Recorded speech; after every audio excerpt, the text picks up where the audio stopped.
Reflect Tamil Nadu செய்திகளுக்காக செய்தி வாசிப்பவர் பாரதி கண்ணையா. கேரள மாநிலம் வயநாட்டில் மிகப்பெரிய இயற்கை சீற்றமாக நிலச்சரிவில் 270க்கும் மேற்பட்டோர் உயிரிழந்தவர்களின் ஆன்மா சாந்தி அடைய காஞ்சிபுரம் காமாட்சி அம்மன் கோவிலில் ராஜகோபுரத்தில் மோட்ச தீபம் ஏற்றப்பட்டு சிறப்பு பிரார்த்தனை நடைபெற்றது. கேரளாவில் வரலாறு காணாத மிகப்பெரிய நிலச்சரிவு ஏற்பட்டுள்ளது. இதன் காரணமாக அங்கே சுமார் 270க்கும் மேற்பட்டோர் உயிரிழந்துள்ளனர். மீட்பு பணிகள் தொடர்ந்து துரிதமாக வேகமாக நடைபெற்று வருகிறது. இந்த நிலச்சரிவில் உயிரிழந்தவர்களுக்கு நாடு முழுவதும் அஞ்சலி செலுத்தப்பட்டு வருகிறது. இதனையடுத்து ஸ்ரீ காஞ்சி காமகோடி பீடம் சங்கராச்சாரியர் ஜெகத்குரு ஸ்ரீ விஜேந்திர சரஸ்வதி அவர்களின் வேண்டுகோளின்படி கேரள மாநில வயநாட்டில் உயிரிழந்தவர்களின் ஆன்மா சாந்தி அடைய வேண்டி உலக பிரசித்தி பெற்ற காஞ்சிபுரம் காமாட்சி அம்மன் ஆலயத்தில் கிழக்கு ராஜகோபுரத்தில் மோட்ச தீபம் ஏற்றி வைக்கப்பட்டது.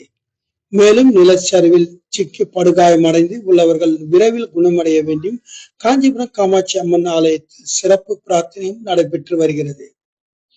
காஞ்சிபுரம் மாவட்டத்திலிருந்து எமது செய்தியாளர் தினேஷ்.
இல்லைங்க சார்.